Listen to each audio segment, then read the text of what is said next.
Hey, before we get started, just a heads up that we've got some awesome stuff on BJJ Mental Models Premium you probably want to know about. We've got some collaborative work with Andrew Wiltsey, with Margot Ciccarelli, and with John Thomas. At the moment, we're getting close to about 50 hours of premium stuff on there, and the library is always growing. Highly recommend you check it out if you haven't already. There's a free trial, so there's no risk. If you try it and you don't like it, I'll happily refund it because I'm pretty sure that you will like it. Hundreds of other people already do. Please do check it out if you haven't already. Premium.bjjmentalmodels.com. One more time, that's premium.bjjmentalmodels.com. Thanks again for supporting us and enjoy the show.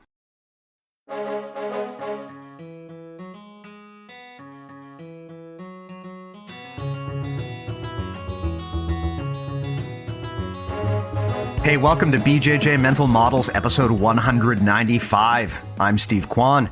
BJJ Mental Models is your guide to a conceptual and intelligent jiu-jitsu approach. And today, happy to be joined again by the champ, 10-time world champion, Ms. Dominyka Obelenyte. Dom, how are you doing? Hello. I'm so good. I'm so happy to be back on the podcast. It's been a while and I always have so much fun doing these. So just happy to be back. What do you do with all of those world championships? Do you have like a glory room at your house where you just got like all of these medals? I have this like idea for like my future when I'm just kind of chilling at home to have like a small corner of some room dedicated to just like the medals and the trophies and the rings and whatnot. But right now, currently, they are in a shoebox in my which is so funny because my boyfriend has, he had this student and his student was like super just gung-ho. I want to be a world champion. I want to be a world champion. And I forget what the situation was, but my boyfriend was trying to illustrate to him like, hey, a world championship isn't everything. And then his student was like, no, it is. Like, it really is everything to me. And then my boyfriend was like, Dom, where are your medals? Like, do you even know where they are? And then when I said they were in a shoebox back home, he was like, you see what happens when you become a world champion? Absolutely. I mean, that's actually, I think, probably a good segue into what we wanted to talk about here today as well. Oh, yeah. Yeah, because we were brainstorming good topics of conversation here. And something you'd brought up, which is very topical for you, is, look, what do you do when you can't train? What do you do when you're off the mats? I know for a lot of beginners, this seems unfathomable. I mean, I remember being a young 20-something guy and discovering jiu-jitsu. And yeah, I did the same thing as everyone. I threw out all of my old clothes and only wore jiu-jitsu shirts. I had a pair of 93 brand, like casual gi pants that kind of look like regular pants, but you can wear them like, and so I'm rocking like jiu-jitsu apparel all the time. All of my jackets are Hayabusa. You got to, add BJJ into your Instagram and your Facebook handles. I went through that phase. And when you're in that phase of your life and you discover jiu-jitsu for the first time, it does kind of consume everything. It's very hard to imagine that at some point you might have to step away for a long time. But it happens, right? If you train up to black belt, there is going to be at least one very long layoff that you have to deal with for some reason or another. With that said, I'd love to turn the mic over to you here and tell us your story, because I know that you are going through one of those situations right now. So tell us what you've been up to. Yeah, thank you. Yeah, I've had, I think, quite some moments of idleness in my life where some unforeseen event occurred and I had to take quite a long time away from jiu-jitsu. But, I think back in the day when I was in my early 20s, I wouldn't even say early 20s, because that was towards the end of my competitive career. In my late teens, when I started to get injured or things started to happen where I needed to take time off, it was quite awful because everything in my life was competition. Everything in my life was training. I never spent more than a week away from the gym unless I was really injured. In that case, it would be 2 weeks away from the gym. And there was a sense of lost identity. Every single time I'd have to take those weeks off, it'd be like, well, what are the people at the gym doing? What are they thinking about? What's going on? What are they learning? Am I missing out on something? And you feel like you've been kind of pulled from a world that has been pre-established for you. And when that happens, you kind of feel like you're on your own and you have to go back to building your tribe. And before you even do that, go back to like the building blocks of who you are and what makes you happy, or at least what makes you excited to get out of bed in the morning. So most recently, I think in about November or maybe December, I was training with one of my training partners, Uriah Faber's gym in Sacramento. And it was a great round. I was feeling great. I was actually, this is so funny, Steve. This is so telling how the circumstances worked out later on, that this was going to be like a make or break situation, because on that same day when I was training, I had told myself like, okay, you are going to use this day to finally commit to either training hard and competing at the ADCC trials and getting back to no-gi competition, or you're going to just reprioritize and do whatever else brings you joy. And I was having such a great time in training that I was definitely feeling like, okay, this is like going to be the first training session of the return of competitive Dominyka back on the no-gi mats, ready to start a new challenge. And then my training partner wrestled up on me. He put me in a single leg, and through no fault of his own, he dragged my trap leg across his body. My free foot, which was bouncing, got stuck on the mat because the mats were sticky and it didn't slide. And when my foot refused to slide as he yanked me, my knee buckled inward and I heard a really loud pop sound. And then all I remember was falling to the ground and kind of holding my knee. And then I proceeded to laugh because I was like, oh my gosh, I just a couple minutes prior was like, great, back to competitive training. Nice. And then I was like, fuck. You make an intention or you make a plan and the universe kind of laughs in your face. So all I could respond with was laughing. And actually, I didn't really know that I had a significant injury. I thought that I have dislocated my kneecaps before. I've pulled my LCL before. I've had meniscus surgery before. I've had shit happen to my knees and I've never really thought too much about it. It would just like be a 2-month streak of light training and taking things easy and then back on the mats. So I assumed this was nothing different. And then the very same day that I hurt my knee, I was trying to put weight on my foot and then I was trying to walk around. I never really got crutches. I was just walking around with canes. And by the time I was able to see a doctor or a surgeon to diagnose what had happened to me, I had heard from other physicians before that kind of made it seem like there was no way my ACL could be torn. And then the final surgeon I saw said that it wasn't even visible on the MRI, that it was completely torn. I had no part of the ligament visible and that I was going to need reconstructive surgery, which if you have had ACL surgery, you know that it usually takes about 6 months to even think about doing something like really physical again. So when I got that news, it was very interesting because I haven't needed to get a surgery in a while. I haven't been training so hard that it would require me to take care of any serious injuries. And I haven't been injured in such a severe way that needs a surgery in a while as well. So it came as quite a shock, especially because I felt like I had been taking care of my body really well. And I felt like I was in a new period of growth in my jiu-jitsu where I was starting to train more safely and spend more time drilling instead of rolling hard. So it kind of felt like one of those things where you try to study really hard for the test and then the test ends up being placed in front of you and you realize you had studied the wrong time period or just completely the wrong subject. And I was a little bit lost. I was working a job that was in tech and that was making me happy. And I was doing a little bit of art on the side, but I was very much interested in coming back to jiu-jitsu in a more meaningful way, not just kind of teaching on the side and training 2 or 3 times a week. I was definitely more interested in bringing it back to my core in the same way that I was doing it when I was younger.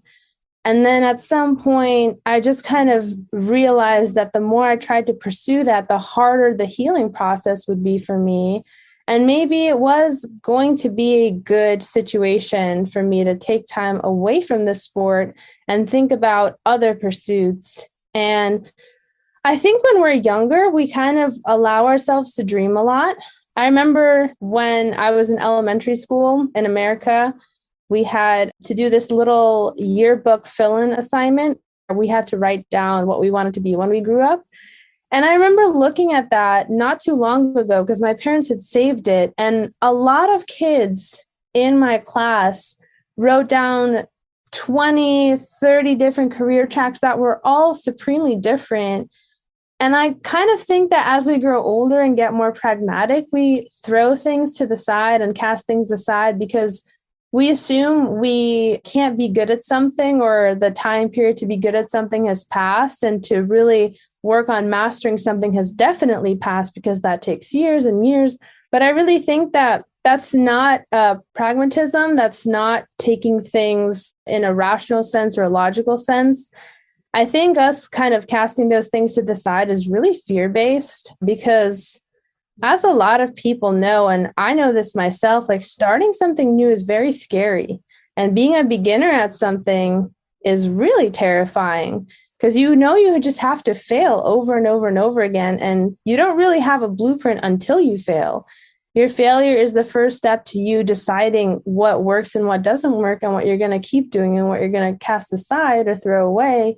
And until you do make those first steps in failure, you can't make any progress. And if you're somebody like me, who's afraid of like failure, who's afraid of being vulnerable in that way, then you're going to have a really hard time moving away from things that you trust and that you're good at and that you have consistency with in order to pursue something new. So what I ended up doing during this time is really committing myself to art. And, art is so strange. I know art is like a bizarre world where people do whatever they want to do and they put a stamp on it and then people judge it and then it becomes iconic or it becomes trash. But art is very fluid. There's no real pathway to it. You just kind of make things and then you just kind of see what happens. So to kind of take myself off of a very concrete road, which is athletics, which I will say is very concrete. You have to take care of your diet. You have to take care of your training schedules. You have to take care of your body and your recovery process. And then you have to compete, or you have to just challenge yourself and figure out a way to record you challenging yourself and then show that to the world. And then you can potentially monetize yourself. But that's very concrete. And when it comes to art or just things in the creative medium like music or even theater, videography, anything like that, those same pathways don't tend to exist. You kind of have to build your own. And that was really terrifying. Even though I love making things, I love being creative, and I love painting, I don't think that I have ever let myself say, hey, what would happen if you just relied on this, for an income stream? Or what if you just did this and this is what you did during the day, instead of you working a job, or instead of you committing yourself to training this many times a day, or instead of you studying or doing something that is societally seen as productive.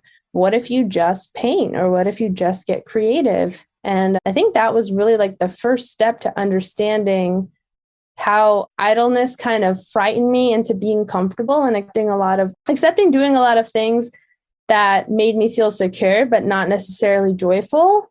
And how kind of breaking through idleness allowed me to find my footing in a realm that really terrified me, but I recently realized brings me just a lot of joy. That's fantastic. And yeah, something that I can definitely relate to. I think everyone who stays in the sport long enough is going to have an experience with that, which is at some point you've got to broaden the perspective of what's going on in your life so that it's not just jiu-jitsu. And I mean, at a certain point when you're early on, it feels like this thing is going to consume all aspects of your life, especially when you're younger. You don't have a lot to lose. You discover this thing you love. Why not go all in? But as you get older and as you have more responsibilities that pile up on you, you start to have kind of more to lose. Where I am now, I'm turning 40 next month, right? I've got a kid, I've got a family. It's, in my mind at least, it would feel a lot harder to just abandon everything and switch to a new pursuit. But you bring up a very good point, which is that that's kind of an illusion. There's no rule saying that you can't change and pivot and adapt and grow when you get older. And I kind of feel sometimes in society, we paint this picture of young luminaries and we sort of convince ourselves that all of the best stuff that you ever have in your life, it's going to happen when you're 20. I mean, I kind of think too, we talked about how you work in tech, so do I. There's this weird fetishization in tech of the young genius CEO/founder type. I mean, like you look at Zuckerberg, right? I mean, he sort of busted onto the scene, I think, before he was even 20, right? Very, very young. And I think we kind of convince ourselves that, oh, you can't change and do cool things when you're older. Although, I mean, if you look at the data, if you look at who's actually, for example, building really good, sustainable businesses, it's actually usually older people. We just don't report on that because it's not a good story, right? I mean, no one really cares that, a 60-year-old woman created a company that kind of silently profited and grew in the background. That's not a great story. What's a far better story is some 15-year-old CEO who just created a unicorn tech startup, right?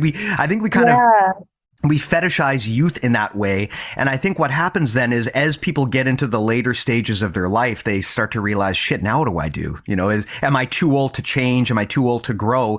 Because you're right. If you've gotten to the point where you're good at something and it becomes your comfort zone, it gets scary to think about going outside of that because you've already invested so much in this track that you're on. And so it kind of feels like, man, I'm afraid to give that up and switch to something else. I've already got so much momentum here. But you're right that that's totally an illusion and a fallacy. You can definitely pivot and continue to grow as you get older. And my experience has been that it's almost always a good thing to do this. If you start trying other things, you normally find a way to tie it all together at the end of the day. So I love the story of yours. And yeah, tell us a little bit about what you've been doing, because you've been spending the last year primarily as an artist, correct? And not doing much in the way of jiu-jitsu. So tell us about this. Yeah, sure. One thing before I transition into that is I really love what you were talking about with these really young luminaries. And I have to tell you that I felt like for most of my life, I could kind of lean back on my competitive accomplishments that I accomplished at such a young age. And people would always be floored by that or be interested by that. Like, wow, that means that something special was surrounding you during those time periods because you were able to achieve something of great magnitude at a really young age. And for the longest time, I was terrified of exiting that period where that would no longer matter. So as you said, like nobody would really care if you accomplished something like that in your 60s. I mean, they would, the people closest to you would, but it's just far more striking or I guess sexy in this, I guess, journalistic way or this media way to train a spotlight on somebody who's really, really young and accomplishing things. And it like baffles me that while we have this feedback system of, oh my God, celebrate this in society, or at least like US society, I feel like the drawbacks of the young luminaries are always going to be the stress, the overloading of ideas and the overloading of tracks, and the expected consistency in one way or another is going to lead to burnout, is going to lead to somebody just quitting the field entirely because they can't handle the stress or the pressure anymore, or they're just kind of fed up with doing the same thing over and over again and not being allowed to branch out. And I see this happening. Like, I feel like when we encounter a prodigy, the prodigy isn't molded by a parent sitting them down and telling them to be really, really good at something that they hate and they are just like classically trained. I think a true prodigy is somebody who is naturally talented and naturally gifted and they have an affinity for something. I went to Columbia for college and I had to take a Calculus 3 class because my first year I decided to be a financial economics major. Majorly wrong decision on that, especially because I had to take Calculus 3 as a freshman. But I had a 12-year-old boy in that class who was just a math genius. Everything relating to mathematical concepts and engineering made a lot of sense to him.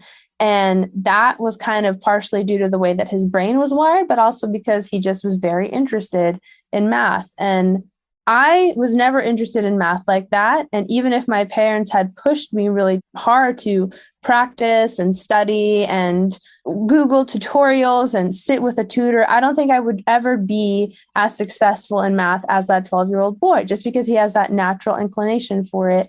And when we take that kind of ideology that those parents who push their kids to be like extremely, extremely performative at a really young age and apply it to adults that grew up with that mindset, you get a lot of adults that assume that they are on the wrong path because they're not happy doing what they're doing, or maybe there's something wrong with them because of that and they need to consult somebody or just kind of figure out a way to live with their life, even though they don't really enjoy their profession or whatever it is they're doing. Or you get a lot of people that kind of just throw up their hands and are a little bit aimless because they've spent so much of their time being told what to do and being guided down certain pathways that they never really get a chance to explore and really interact with activities and things that feed their soul and like make them really genuinely happy, or actually like induce a state of flow. Because one of the main reasons why I was so attracted to art alongside jiu-jitsu is because I felt this same feeling of flow while painting or while being entranced in an artwork. This idea that, I can't stop working. Like no matter what happens, I have to keep working. And it's not a discipline thing by any means. It's not this thing of like, I have to stay up. I have to put in 5 hours a day. It's not like Jocko telling you to wake up at 5 a.m. and do 10 things. Otherwise, you're not a successful human being. It's more of like, I enjoy doing this. And I'm so entranced in my enjoyment of doing this thing and my commitment to work at it that I forget that time exists, that I forget that my outside reality exists because I'm so one-on-one with this thing. And I think that's how we feel with jiu-jitsu when we roll. We sometimes, if we're having a really enjoyable roll with somebody, we don't think about what we're doing next. We just kind of let our bodies take us to where we need to go. And those rolls are really enjoyable, even if they're hard, even if they make us sweat, even if we are kind of staring at the time like, oh man, we still have 2 minutes left.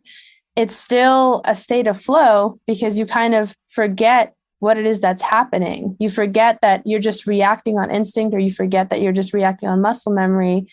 And I don't think we are given enough opportunities to explore that in life. And even when we are entrenched in a certain lifestyle, it's so difficult to remove yourself from this idea that you can explore because you have responsibilities, correct? Like, as you said, Steve, you have a family, you have a career in front of you. Would it be wise to throw that aside or push that aside in order to pursue something you're a total beginner at, especially something that's not like financially secure or something that is not like 100% just logically a good move for your next steps in life?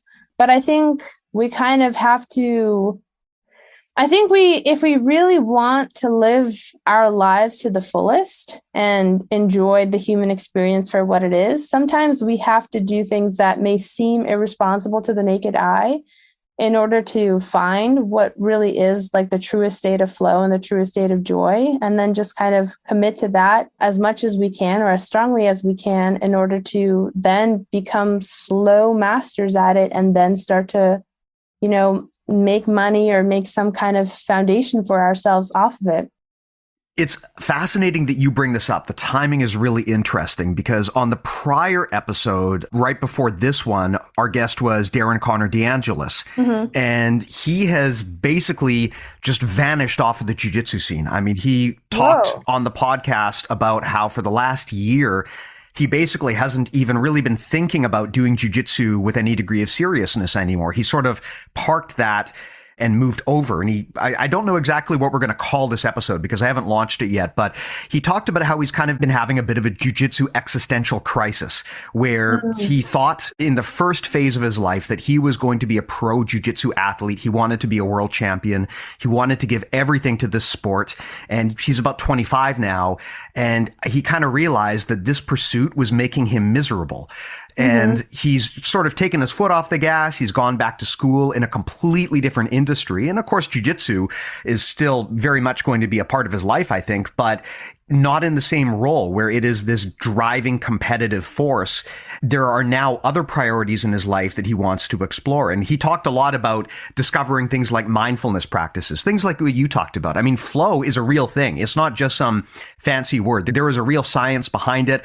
I am not even going to attempt to pronounce the name of the person who researched it because it's very complicated, but it is a thing and one of the things about flow that makes it so powerful is it brings you into the moment, and there is a joy in the performance. And that's something that is so seductive, I think, to people in jiu-jitsu, and why people so quickly have their entire identities consumed by jiu-jitsu. It's because for many people, this is going to be the first time in their life that they've experienced that sense of flow where nothing else matters. They're in the moment, and there is a joy in practice and a joy in the journey to mastery.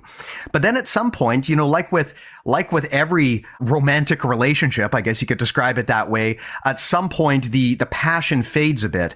And what do you have left over then? What's left in that relationship after the initial novelty is worn off?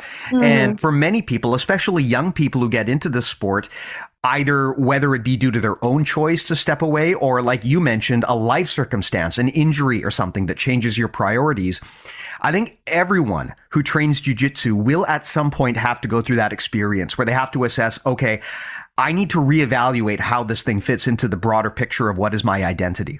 And maybe I thought at some point that jiu-jitsu was my whole life. And now, as you get older and things happen, and whether you are either forced to take time off the mats or you make a conscious decision, everyone's going to go through a phase where that passion for jiu-jitsu fades.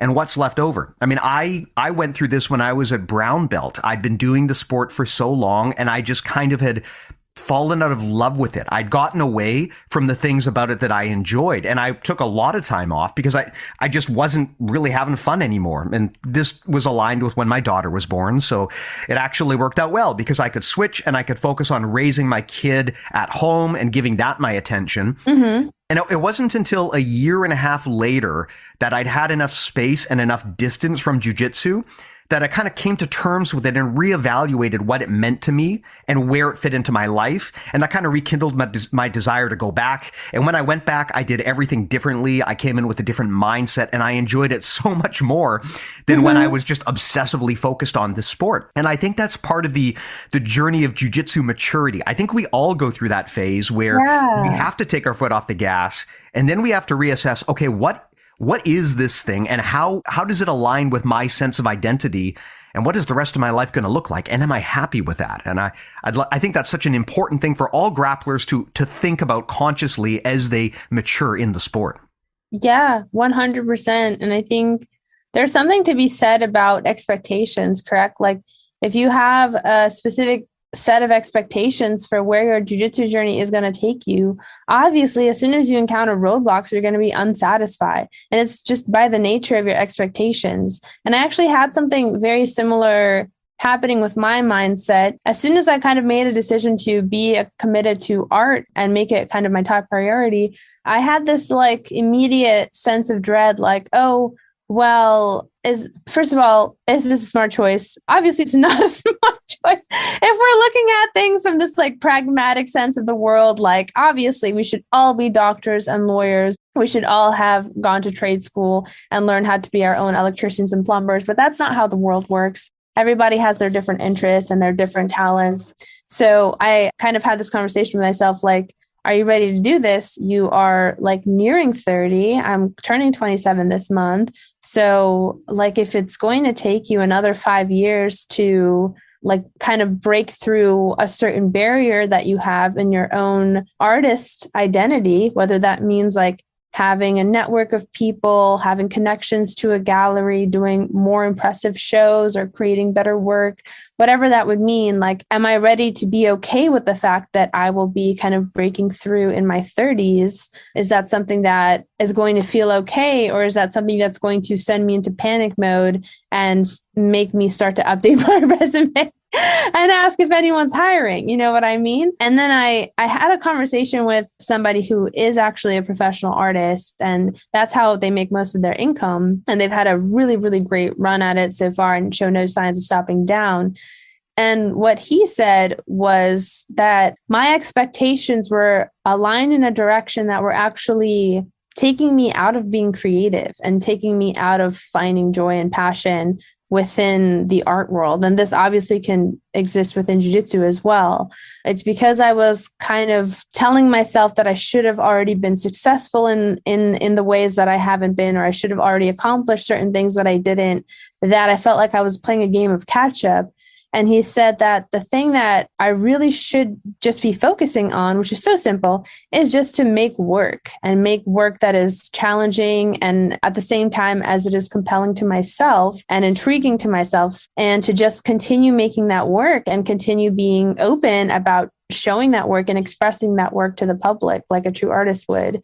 And I feel like that is just so funny. Like it was a truck that hit me in the face, because what is something that I've always said in almost any jujitsu podcast when people talk about what happens when you hit a slump, what happens when you don't feel motivated to train. And I always would say, well, just keep showing up, even if you feel like you don't want to do it, even if you feel like you're misaligned from the goals that you set for yourself. Just keep showing up to training and keep looking for spots within training that bring you happiness or bring you structure or bring you something that is valuable to yourself. And then slowly you'll be able to build up on those feelings by recommitting to like those small sensations, and slowly you'll find that drive again.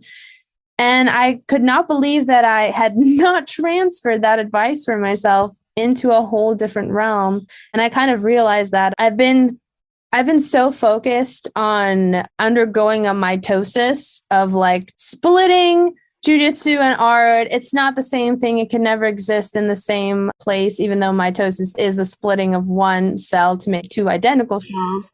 So that is what I just realized, like, wow, these are actually the same worlds. And the lessons that I have learned in jiu-jitsu can completely be cross-applied into the art scene and into kind of my personal artistic journey. And like everything that I've been so afraid of is everything that I felt at the beginning stages of jiu-jitsu. And it can just totally be cross-applied and allow me to feel like a sense of like safety in the way of like, I've already been here before. Like I've seen these things before and I know what's going on. And if I just trust myself and the lessons that I've learned that have been meaningful, I can really be successful. Yeah, I am a big fan of looking for those synergies that you don't expect between different disciplines. And you brought up a great example. You and I, well over a year ago now, time flies. I think it was episode 120. You were on the podcast and we talked about this intersection between jujitsu and art and whether there is a crossover. And the older I get, the more I think jujitsu is actually less of a system and a science, and it is more of an art. And it's interesting because one of the things that is unique about jujitsu is we look at it through a very empirical lens. Everything we do in jujitsu is all about show me the evidence, show me what works. And that comes right back to, I guess, what you could consider the beginning of the jujitsu explosion. We all saw Royce Gracie just dominate in the early days of the UFC. So there was some degree of evidence that we all saw that this stuff works. And that's the reason why it became so big. And to this day, that is very much an ingrained aspect of jiu-jitsu culture is we go to the lab, we try things, and whatever techniques and strategies work, they rise up to the top. And that's been one of the things that I think is different about jiu-jitsu versus a lot of other martial arts, which lean more on the art side of things. I mean, if you go to take Taekwondo, for example, Taekwondo is an art that you practice, and there's never really that conversation about, okay, well, let's take all of our Taekwondo guys and throw them in MMA and see if this works. It's people practice Taekwondo for Taekwondo's sake. And jiu-jitsu athletes love to rag on these other arts because they quote unquote don't work on the streets or whatever, right? And I was one of those guys for the longest time. I disparaged other martial arts because jiu-jitsu is the one that works. But as I get older and the more I train, the more I realize that, to me at least, the art side of jiu-jitsu has become way more important than the martial side of jiu-jitsu. I'm 40 years old. I'm married with kids. I got like Canada's typical dad bod going on. I train jiu-jitsu for fun. I got into this because I thought, well, what if I get jumped on the street and I need to triangle choke someone to save my life? Yeah, that's why I started jiu-jitsu, but I'm an old ass man now with kids. There is like a 0% chance I'm ever going to get into a bar fight, where I would need to bust out my jiu-jitsu to save my life. But what is left over is the practice and the art side of things. And the fact that, jiu-jitsu has given me so much in terms of community, in terms of a sense of practice. It has taught me how to learn, right? Jiu-jitsu is so great at learning how to learn. And I see now that actually it really is kind of unfair of me to make fun of the other martial arts because they quote unquote don't work. Because in a lot of ways, the most powerful part of martial arts is the art side of things. It is the practice. That is what you're going to be left with when you're out of your athletic prime and you're older. It is the art side that is going to add so much more meaning to your life. Mm-hmm. And I think that's a great example of what you're talking about, how sometimes you can combine and intersect these other areas of your life that might not seem like they make sense from the get-go. I mean, just to a layperson, you wouldn't think jiu-jitsu and art have anything in common, but you can find those parallels. You can draw those parallels. You can transfer them together. You can interleave them. And sometimes you can actually come up with something greater than the sum of its parts if you do that. And I think you're a great example of someone who has done that. And I love talking to you about this stuff because you have such a unique perspective on it. Thanks, Steve. I really wanted to bring this up because I felt like I've experienced this a lot in my life in various different forms.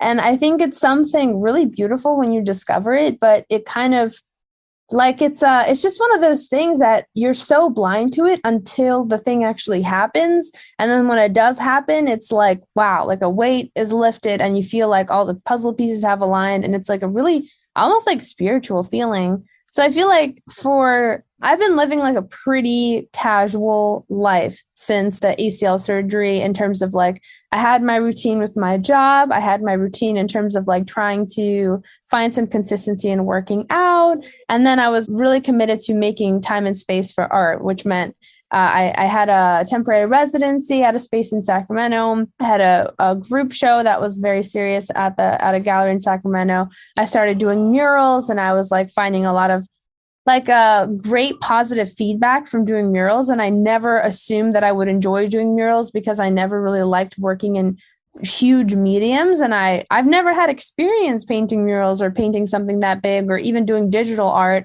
So it was a lot of different things that were new to me. And I actually thoroughly enjoyed practicing these things, even though I wasn't very good at them in the beginning. And then I hit kind of a valley in terms of emotional feeling and in terms of just what felt like momentum. You know what I mean? When you feel like you have positive momentum in life, you feel like you're excited about the next day, about the weekend or whatever. You're excited about the very next project you're doing. You're excited about working with the team that you're working with. You just have a general sense of upward movement. Things are going well. I'm growing as an individual. I'm doing these things that I said that I would do. There's this sense of motivation.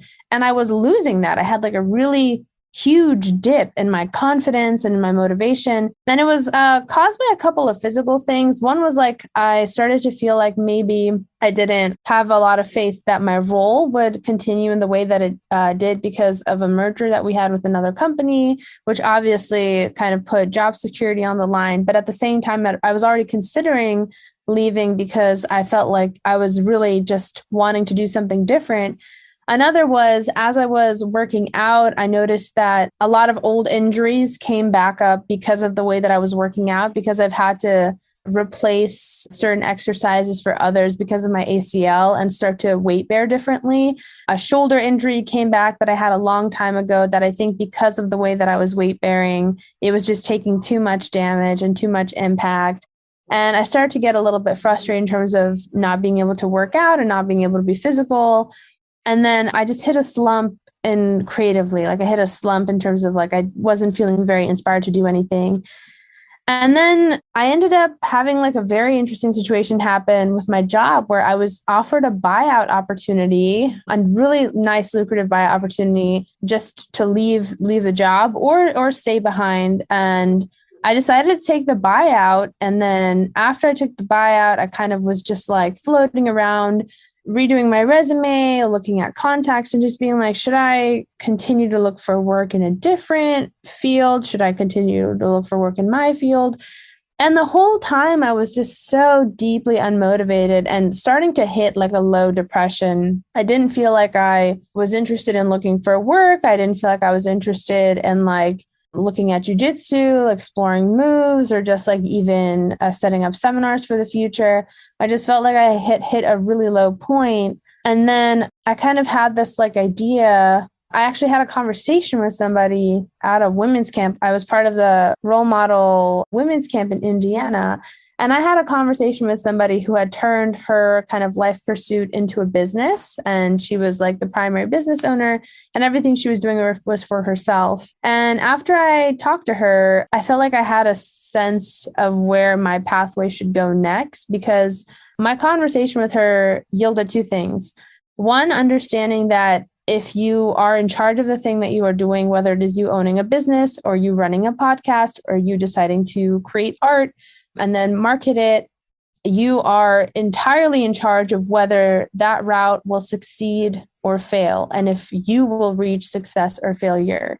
And everything that happens along the way is credited to you, and it is also kind of you're to blame if something goes wrong.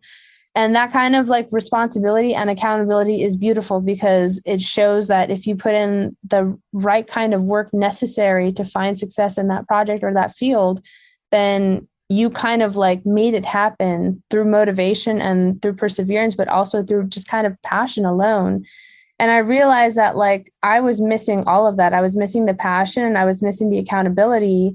And I actually felt like for the longest time when I was working at my job, it was like my soul was slowly being crushed, even though I loved the job and I loved my team and I loved my manager and I loved everything that I was doing. Because I wasn't in charge of it and because it wasn't my dream, it was still something that I was just kind of casually doing instead of doing the thing that I really wanted to do, which was make art and be really freaking great at making art and making compelling art that made me happy to make it. And then once I made that commitment to be strong towards the pursuit of art and the career of art, I felt like I had the greatest aha moment of my life. Like I felt like all the other things that I was trying to do were not necessarily delusions, but maybe distractions. And that I had finally allowed myself to say out loud that I was going to give it my best shot at this thing that was so frightening to me. And once I accepted that responsibility, then I started to grow very motivated to make it happen. And I just feel like there are so many people I know in my life, like within jiu-jitsu or within just their own roles and work, where they aren't necessarily unhappy, but they also aren't fulfilled, and it doesn't have to be anything striking. It's actually very subtle, because you don't feel like there's anything wrong until you're taken out of that situation and placed somewhere entirely new. And I'm not saying that if you're feeling great at your work and you listen to this and you're like, well, maybe I'm not feeling great, maybe I have to reconsider what I'm doing, and you give up on something that's really working for you and is beautiful and secure. Absolutely don't do that. But if you do feel like there's this aching feeling in you, like, man, there's more out there, or I should be doing something different, then I say pursue that feeling and see what happens, and see if you can figure out what it is specifically within that feeling that's making you excited, or that's getting you to think creatively or think outside of what you normally do, and just pursue it head on. Yeah, I think one of the things that makes that so hard for people to do in practice is, for a lot of us, if you've committed to something for a long time, there's a bit of a sunk cost thing going on, I think, where, 100%. Yeah, if I put 5 years, 10 years of my life into this pursuit, it feels like, well, how can I give up on all of that time that I've invested? And the other challenge too is people often don't get into things that they hate, right? Usually when you start an endeavor, you do it because you loved doing it. But at some point, your mindset can change, circumstances can change, your life situation can change, and you can fall out of love with the activity. And then what do you do? And I think it's hard for people to admit that I've fallen out of love with this thing. Maybe at some point I did totally, truly love this. It's kind of like being in a relationship, right? It's very hard to admit to yourself that, look, I've fallen out of love with this thing and it's time to try something new. I will say, though, that at least from my personal life story, and granted, your mileage may vary. I'm sure a lot of people could tell the exact opposite of this. But for me, pretty much every time I jumped outside of my lane and tried something new and I was afraid to do it, whether I was forced to do it or whether I decided to do it on my own, branching out and trying something new almost always wound up paying off for me. And in a lot of ways, actually, trying things new can allow the various aspects of your life and your personality to intertwine back together in the future in ways that you wouldn't expect. I mean, I never would have thought, for instance, when I started training jiu-jitsu, that it would benefit my day job career. But it definitely has. There's been weird intersections in my life between jiu-jitsu and work. I get messages from people every now and then who are, they know me through BJJ Mental Models, and then they discover, oh, actually, I work in the same industry as Steve and we live in the same city. And I meet some really interesting people that way.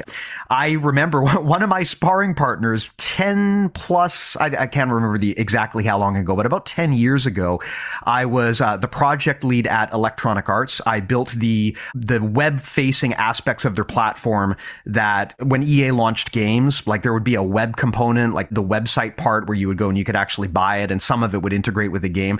I was in charge of the platform that was used on the web front for all of the sports properties. And the CEO of Electronic Arts, Andrew Wilson, is a longtime martial artist and grappler. I don't know what his rank is now, but I presume he's a black belt. Last I checked, I think he was a brown, and that was many years ago. So one of my sparring buddies was actually the CEO of Electronic Arts. And I probably wouldn't have ever really met him if not for the fact that within the whole company, I think he and I were the two most senior BJJ people at the time. So we got to know each other that way. Also, side note, that guy, he is tough as nails. He beat my ass. So never assume that just because someone is like a tech worker that they don't know how to fight. Because that guy, I've got probably somewhere between 30 to 40 pounds on him, and he beat my ass. So yeah, there's my endorsement of Andrew Wilson from Electronic Arts. Dude can fight.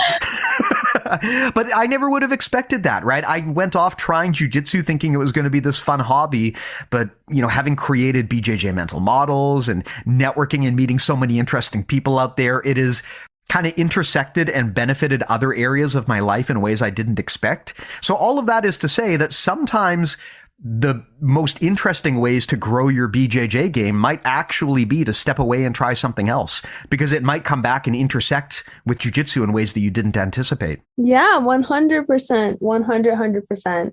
And I think just with anything, being a beginner in anything is one of the most powerful things you can do for yourself in terms of challenging your mind and challenging your body and challenging the way that you approach what your future kind of looks like. Because I'd like to also preface that some people have right now their state of being is survival. I have to provide for my children, or maybe I have to provide for my family because this is just the way that things are. And I really have to just focus on working and making this money so that I can buy food, pay rent, pay the bills, make sure that my children are going to a good school, or make sure that they have dinner to eat when they get home.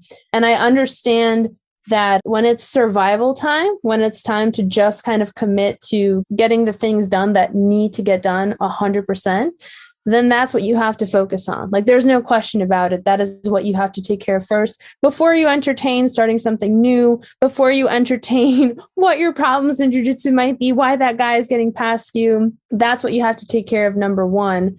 But I think if you are beyond that point, if you are comfortable, if you're not just surviving anymore, if you have money in the bank, or if you have a sense of security in certain ways, and you do want to attempt a new endeavor, I think it's absolutely useful to. I think starting something like jiu-jitsu did wonders for my confidence levels. It did wonders for my oratory skills. It made me able to meet people like you, Steve, and meet people all around the world that became friends of mine. So now I have friends all over Europe.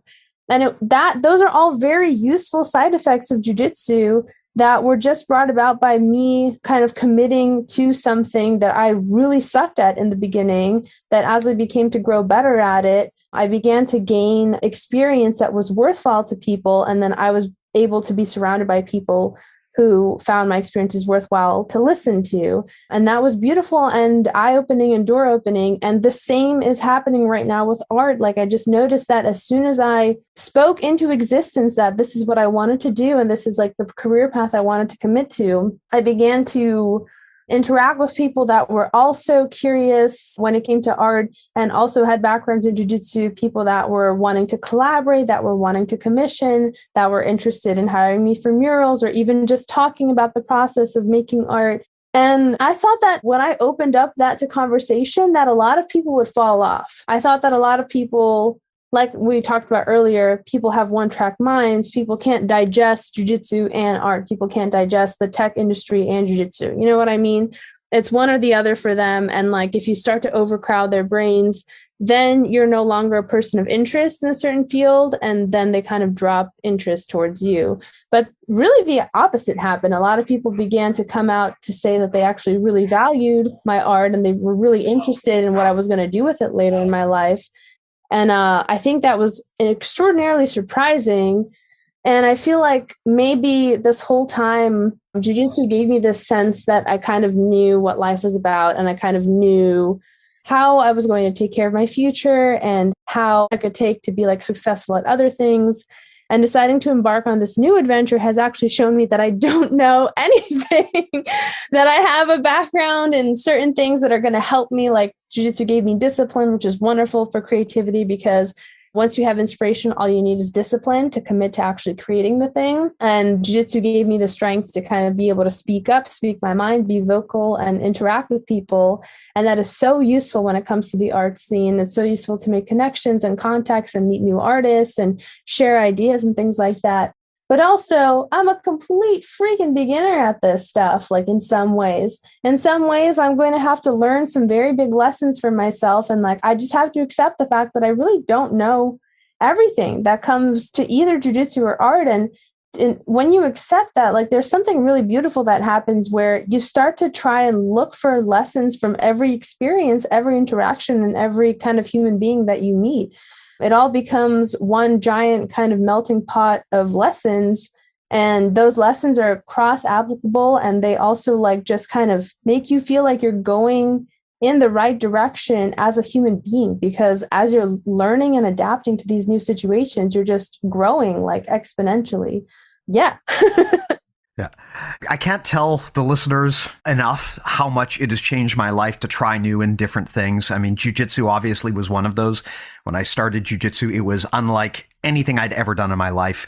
And it has caused weird ripple impacts throughout my life in ways that have benefited the other areas of my life. And I didn't expect that. I did not think that training jiu-jitsu would make me a better tech person. I didn't think it would make me a better family person. I didn't think it would make me as confident and bold as it has.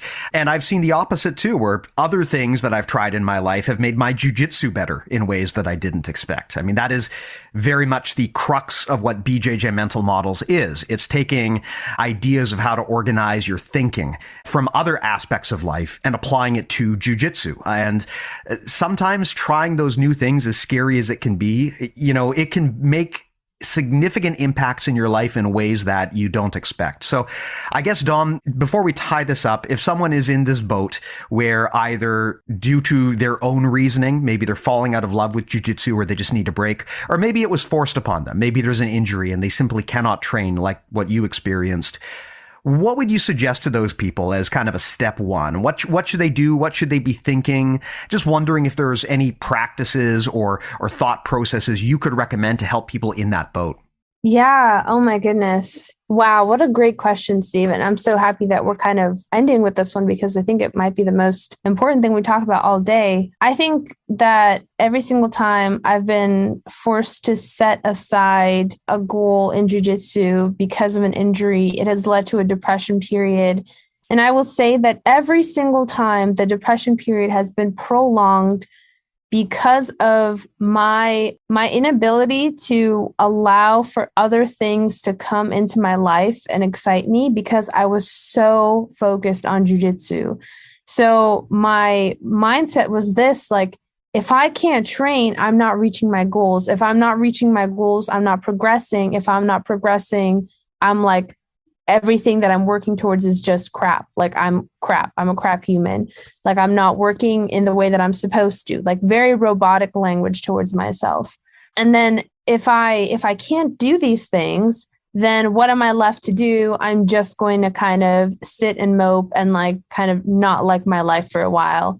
I'm going to usually, my case was go on the internet a lot, watch a lot of TV and movies, and just kind of refuse to explore or try new things, or talk to a lot of new people, just kind of sit by myself and do my own thing and do a lot of stuff that could be considered like self-care, but definitely in the negative direction.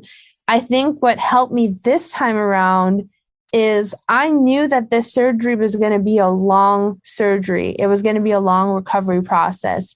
And the last surgery I had that had a long recovery, the recovery was made even longer by my impatience. I was so impatient to get back on the mats that I ended up not really re-injuring myself, but slowing down my recovery and then making me have to take even more time off to be able to return on the mats in the way that I wanted to.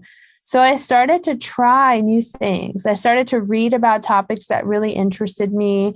I started to Google and research a lot of things that interested me, watch a lot of videos by creators about things that interested me. And I have a lot of interests. A lot of them are very creative. So anything that is like related to graphic design, music production, painting techniques, video editing, photo editing, and just like kind of creatively make content and how to creatively produce different things. Anything like that is up my alley. And I was not allowing myself to entertain these things because I thought I was in effect, quote unquote, cheating on jujitsu. Like I was entertaining having a goal in something else, and that would naturally detract from my jujitsu. And some people are of this mindset that if I'm committed to being X, there's absolutely nothing that can get in the way of me getting to X. I can't entertain doing Z or Y or B or A because it's directly interfering with my getting to X. And what I think actually is, okay, if you just focus on this linear pathway to X, all your thoughts are going to be consumed by X. And I think you're going to get to X quicker than people that are focused on Y and Z at the same time. But as soon as you experience a break in your linear pathway to X, you're going to flounder because your thoughts are consumed only by X, and X is the only thing you can think about. In order for us to be human beings that enjoy life, we can't just think about one thing forever. It's going to drive us crazy. We're not meant to be creatures that only stick to one thing consistently and forever. We're meant to be explorative. We're meant to have diverse interests. And that doesn't mean that, if you're just committed to being a pro soccer athlete, you can't do that. Of course you can, but there's also pro soccer athletes that knit. There's pro soccer athletes that have podcasts. There's pro soccer athletes that love to read or maybe write.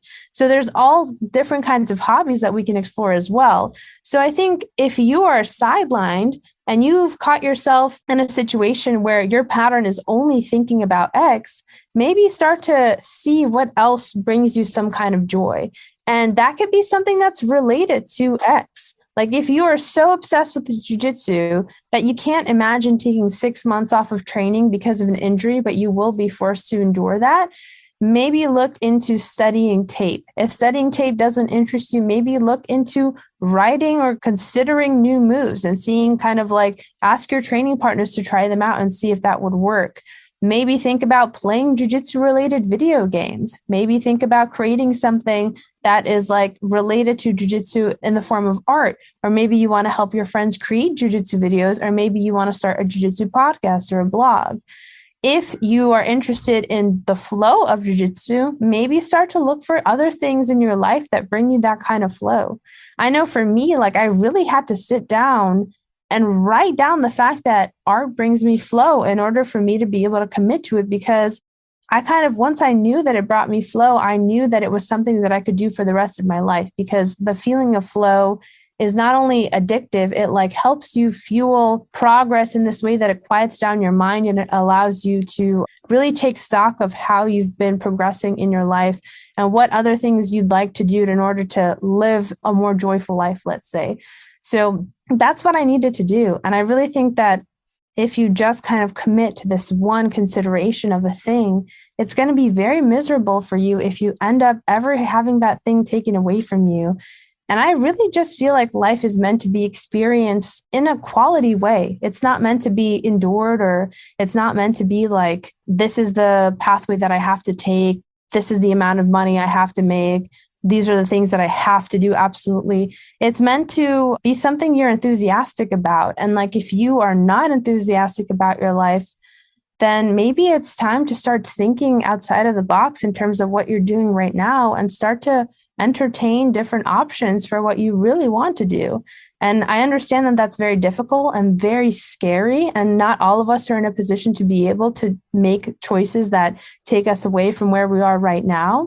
But if we are in that position, or if we're forced to be in that position, just know that like there are plenty of people that came before you that had to do that are totally okay. A great example is J.K. Rowling. You know, she was a single mom. I'm pretty sure she had left a situation of domestic violence, and she was working, I believe, in a mailroom. And during that time period, she was kind of considering ideas about what to write books about. And that's how she came up with the idea for Harry Potter. So it's never too late to pursue something that you love. And even if you think you're starting late, or even if you think you don't have the means to do it, I think if you just continue practicing at it and continue a new pathway towards mastery in the thing, you'll be really pleased with what happens, not because of like the expectations occurring or the physical things occurring, like the physical rewards. You'll be happy with the fact that you committed to something new, you learned something new, and you grew. Yeah, absolutely. And I would add on to that, never let anyone tell you, don't do X because you can't make money doing X. Yes. There's almost always a way to figure out, first of all, I mean, that's not really a great reason to make decisions. There's more to life than just making money, but also there's always ways to monetize. I mean, if you're coming up with something unique and valuable and you can find the right people, there's always ways to monetize. And if you're trying a bunch of different things, that gives you options. I mean, look, there are a lot of people who listen to this podcast. The majority of them just listen to the podcast for free. They don't contribute back to me financially. But there are enough of people out there who do, right? Enough that, look, I'm not getting rich off of this thing by any means. And my general policy is to try to invest everything that people give me back into making a better product. But at the end of the day, there are enough people who invest in BJJ Mental Models through the premium service that it has changed my life. You know, I can't feed my family off of it, but it's enough that I have an income cushion there. If everything else in my life went wrong, I would have BJJ Mental Models as a fallback option for something I could do. And I can't say enough how much that has changed my life, because now that I have a lot of things going on in my life, I have options. I can go into a work situation and negotiate more confidently because I don't need those jobs as much as I otherwise would have without the podcast, because I've got other things I can do. So the fact that I kind of created this hobby podcast that has grown and it monetizes now when people pay for the premium service, it has created benefits elsewhere in my life, because I know when I go to work, right, I can work because I love to do that job, not because I necessarily need the money. I can be bold in negotiations because I have a plan B. I have fallbacks. One of the best pieces of advice people will give you when it comes to negotiation is to know your BATNA, which stands for your best alternative to a negotiated agreement. So it's a lot easier to negotiate a good deal for yourself if you have fallback options. And the benefit to, hey, exploring, trying other things, branching off, and just expanding your horizons, your knowledge, it can open up these weird little income streams that can actually make you more secure in your life. There's a lot of people who make a surprising amount of money on pajama strangling. It can be done. So I would say that one of the joys of trying new things is getting to the point where you get enough traction and you get good at them that you realize, well, there's something here. I can actually feed my family off of this if I want to. And like I said, that gives you confidence in the other wings of your life as well. So I know a lot of people will say, look, if you want to be great at something, you have to burn the boats. You have to sacrifice every other aspect of your life and just focus on one thing. But if you talk to the people who have done that, they will usually tell you that they regret doing that. And there's a better way. I mean, our mutual mentor, Emily Kwok, was just on the podcast talking about this exact thing and how she used to be so singularly obsessed and focused. But as she's got older and broadened her life experience, she now has a healthier relationship with jiu-jitsu. And it is her opinion that she actually performs better now competitively because of that. So I don't think you necessarily need to sacrifice everything. I think it's good to be a diverse person, to have a lot of interests, to not make jiu-jitsu your whole identity, because like you said, there will be times when something happens and you have to step out, and you're going to be better equipped to do that if you already have a healthy and balanced life in the first place. So well said, Steve. Completely agree. I just think that the whole burn your bridges thing works in very specific cases. And I actually think that the people who say they burn their bridges, what actually happens is you have somebody that thinks that you are incredible. You have either a financial supporter, an emotional supporter, a manager, somebody who is taking care of a really important aspect of the thing that you are great at, or the thing that you are working to be like the best at and trying to burn your bridges to pursue.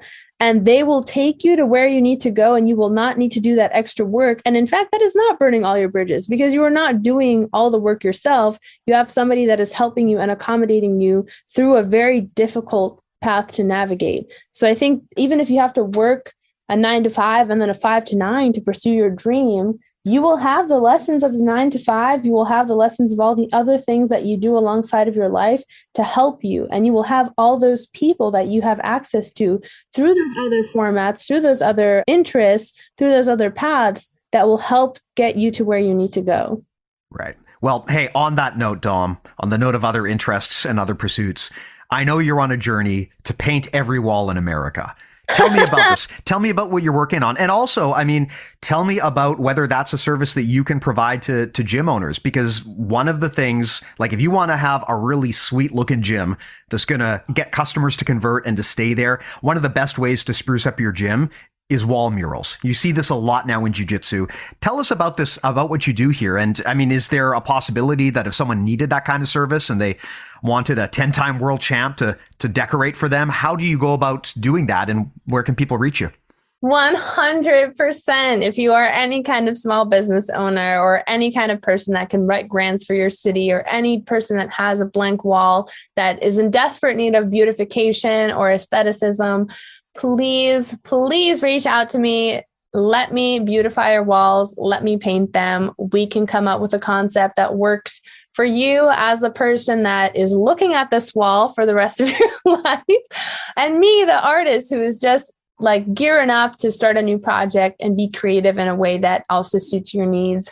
For anybody that is interested in commissioning a mural, or even just talking about the possibility of me starting a mural at their space, feel free to go to my Instagram. I have a Linktree up in my bio. Once you click on that, you will see a button that says mural/artwork commissions, and you will be redirected to a form there where you can just describe the project and send it over to me, and then we can discuss terms afterwards. I love painting murals now. I most recently did one at a former student's new gym in Sunnyside, Queens. And before that, I completed an outdoor courtyard mural at a gallery in Sacramento.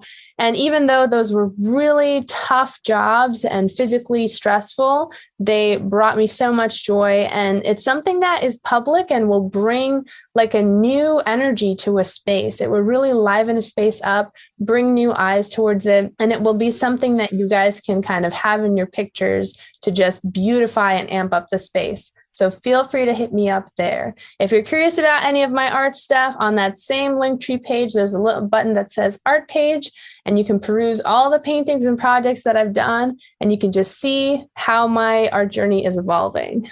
Amazing. I'm going to try to convince my coach to put up a big mural in the gym.